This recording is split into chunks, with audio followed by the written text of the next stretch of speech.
what has happened to Marvel Comics? Before the whole cinematic universe and Disney buying them and stuff, before that stuff, well, Marvel didn't really make that good movies. It was DC who was ruling the scenes with their movies. And all Marvel had going for them were their comics.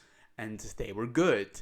But as their movies are now so successful, they make so much money. As a matter of fact, Marvel movies make more money, make Disney more money than Disney movies make Disney money. That's how successful the Marvel universe has become. And it's like that Marvel has just stopped caring about their comics. Their comics just doesn't matter anymore. They're not making any money of that anymore. It doesn't matter. They can make whatever the fucking shittiest comic they can imagine. It doesn't matter. They're not gonna lose money over it. So it's like that. While their most smartest and best like producers and creators are working on their movies, it's like the most shittiest division is just working on their comics. The New Warriors is laughable.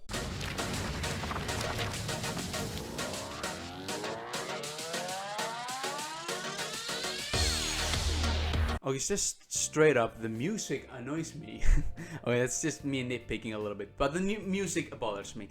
But okay, we can look here at this poster here, and we have on the top we have the old Warriors, I guess, and I'm not really familiar with the Warriors yet. And below we got the new guys. We got some gay-looking dudes, and we got the angsty emo kids. And we got Angsty Emo Kid 2, and we got the fat chick. Okay. My name is Daniel Kibblesmith, and I am the writer of New Warriors #1. Whoa. Okay, I can see we have here the main guy, the head writer, the creator of this stuff. And just by looking at him, you just can see the soy in his face. Like he has the hair, his hair is like, he's losing his hair, his forehead is huge, he has those round glasses, he just looks so, like, he looks like the type of guy who has a wife and his wife has a boyfriend. He's that guy. He is that guy. I got interested in the New Warriors later. I remember seeing them on the shelf when I was a kid, picking up comics in the 90s and just feeling like they were too cool for me. Like I was intimidated by, Night Thrasher who had a blade coming out of his wrist. Nova was really buff. They were all the edgy characters for the 90s, as the cover said. He was intimidated! Holy fuck, this guy leaks soy! He looked at a fucking picture of fucking cartoon figurines with muscle and was, oh, I'm intimidated by this. I don't know. I'm not gonna read this. I'm scared. I'm just looking at these characters. Woo! They're scary. So he invents, because he was so scared of the old Warriors, he invents the most pathetic, most pussy characters possible. Because he doesn't want to make his audience feel threatened. When they look at these characters, you want to feel welcome. You want to feel like, oh yeah, I feel like I belong with these a bunch. Muscle chats and scary looking women. Oof, no. Muscle chats and strong women. No, I'm scared of that. I want everybody to be fat, wimpy, and losers. That's what I want. And everybody has to be gay. Everybody has to be gay. Everybody has to be fat and loose and skinny losers, because that's not threatening. Oh. The artist on New Warriors #1 is Luciano Vecchio. He designed all of the new Warriors and gave them costumes that felt as modern as the New Warriors costumes, to sort of feel classic and instantly familiar. Okay, you should fire the artist, because those design, like, not only do these designs just look terrible, they look bad. Like, these characters, the costumes, everything about them just looks terrible. But just the way they are drawn, the drawing style, it looks so low quality. It looks like something you see on DeviantArt. Like, this is supposed to be a Marvel comic.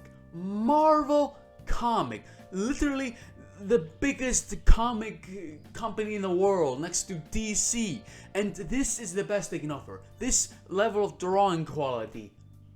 Wow! So the first character that we're introduced to is Trailblazer. She's a group home and foster kid who is volunteering at a senior center when this mysterious threat shows up and Night Thrasher runs to the rescue. And because she helps him, she ends up in the crosshairs of this new outlawed law. And she inherited from her grandfather a magic backpack of divine origin. We picked the name Trailblazer because she's somebody who charges into action. She knows that she can do some good with this, mysterious gift that she's been given. She looks like a fat Dora the Explorer. I know everybody's made this joke already, that she's Dora the Explorer, but it's fucking Dora the Explorer. She's a fat Dora the Explorer. She literally wears all pink and has a magic backpack. It's literally Dora the Explorer. What the actual fuck? Screen Time is a internet kid taken to its sort of logical conclusion. As a youth, he was exposed to his grandfather's experimental internet gas. Wait, what? His grandfather's experimental internet gas. His grandfather's experimental internet gas. What even is that? There's, in these superhero comics and stuff, there's a lot of lazy shit like, Goblin, he got exposed to some Goblin serum or something like that. Like lazy stuff like that. But this is like next level. What even is that? Experimental internet gas. It's like this guy, this soy faggot, has never been on the internet in his life. What is internet gas? How do you take the internet and turn it into gas? And how do you get exposed to it and turn it into Internet Boy? What even is that? What is that? It's so stupid. What? My brain fucking hurts. Like, how did they, like, say okay to this? How did somebody look at this and say, yeah, that's good, go with that? That's so fucking stupid. Who made this? Bunch of 70-year-olds? And that has patched him permanently into the World Wide Web. The word screen time is only ever used in a sort of restrictive sense. And because we're doing a story about teenage rebels, a lot of the names are about teens fighting against labels that are put on them. So with screen time, we liked the idea that he has infinite screen time. A meme-obsessed teen whose brain became connected to the internet after becoming exposed to his grandfather's experimental internet gas. Now he can see augmented realities and real-time maps and can instantly Google any fact. Does this make him an effective genius? He sure acts like it does. So you're telling me this fucking guy's superpower is Googling! He Googles! His power is a smartphone! How old is this guy? He looks like he's maybe late 30s, early 40s.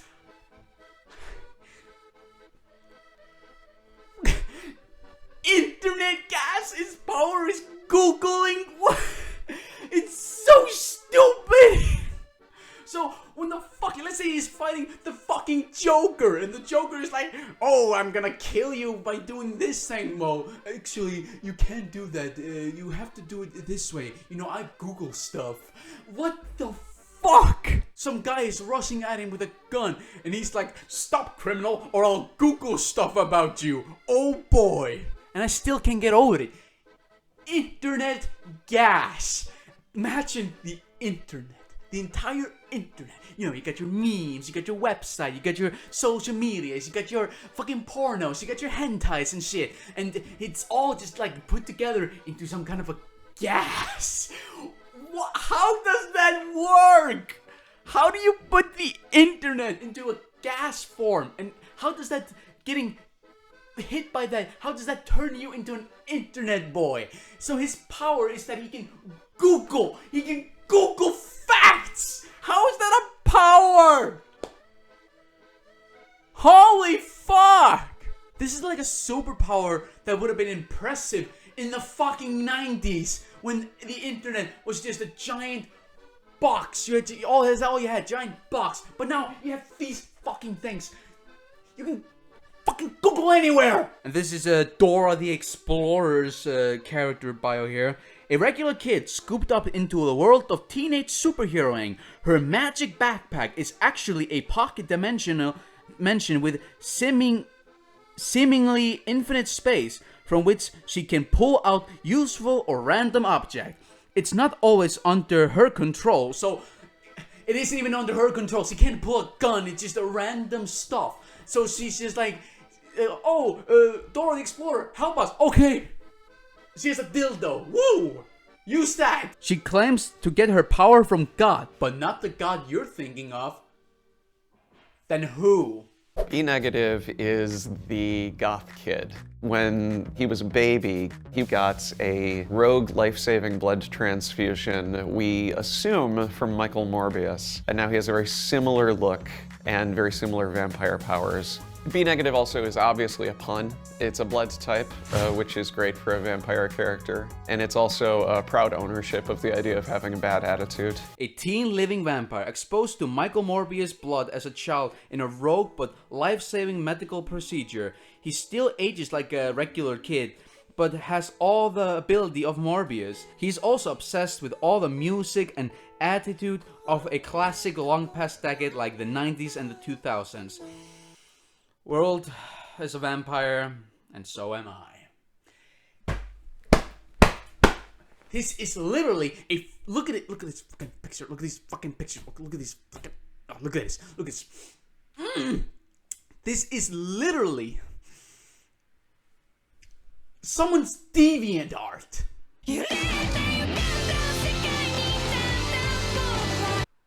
This is like someone. This is like some fucking 13-year-old teenage girl who is so different. She's so angsty. She's so emo. She's not like those fucking conformists. She's different. She listens to Marilyn Manson and emo music and stuff like that.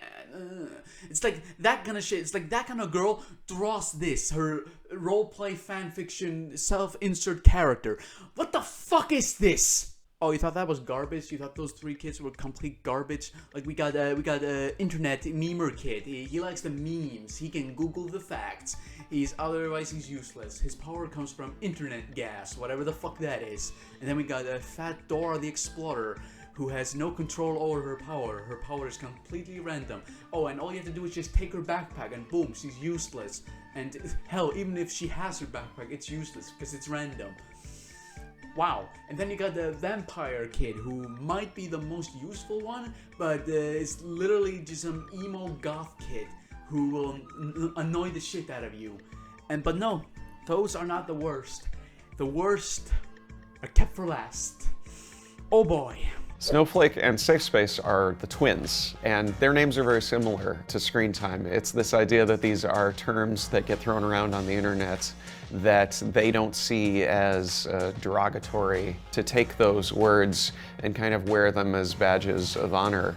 Safe Space is kind of a big, burly, sort of stereotypical jock. He can create force fields, but he can only trigger them if he's protecting somebody else. Why are these powers so useless? They go from a magic backpack that it works at random into a kid who can Google things and a guy who can't even protect himself, only others. Why are these superpowers so useless? Snowflake is non-binary and goes by they, them. Snowflake has the power to generate individual crystallized snowflake-shaped shurikens. The connotations of the word snowflake in our culture right now are something fragile.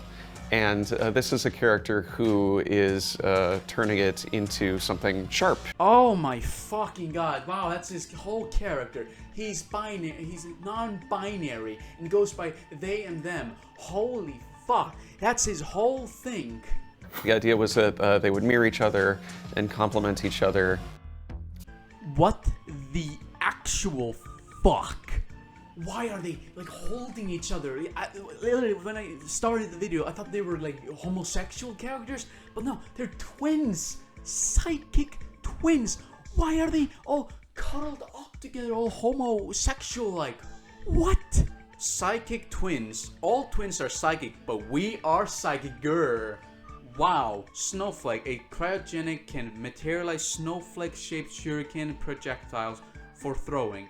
Safe Space can materialize pink force field, top that's pink, but he can't inhabit them himself. The reflex only works if he protects others.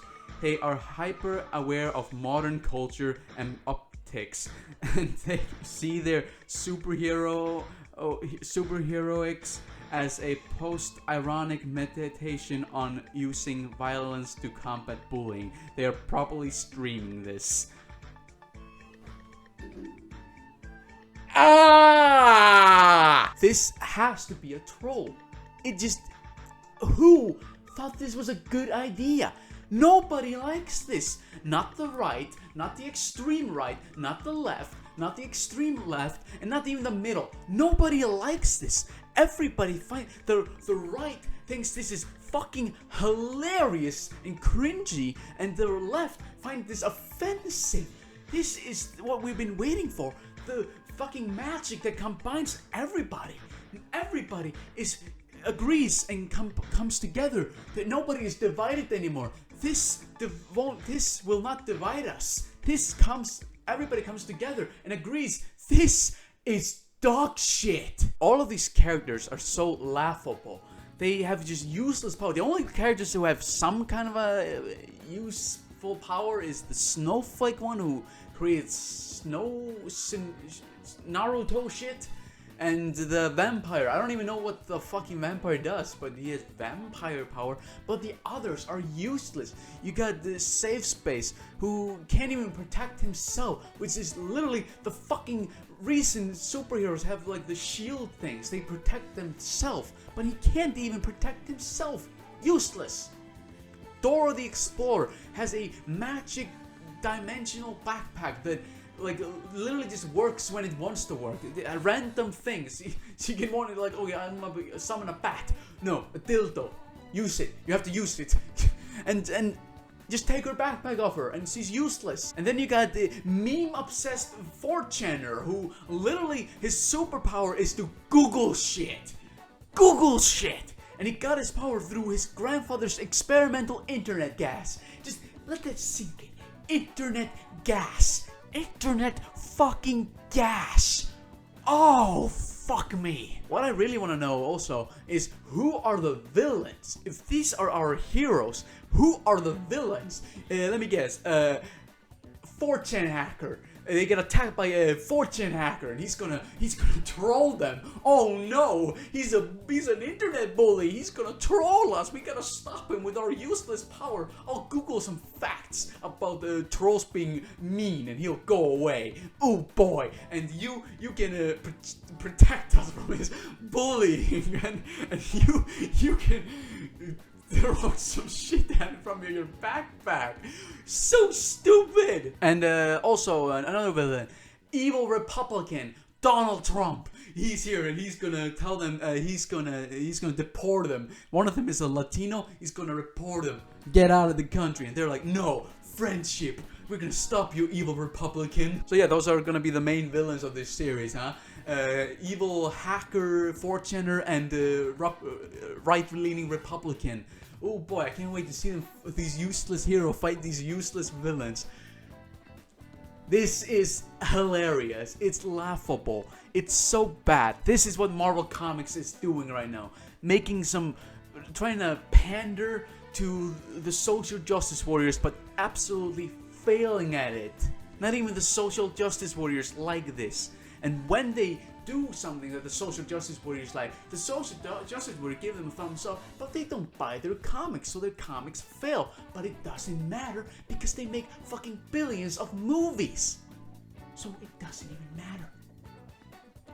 Thank you for watching. Bye bye.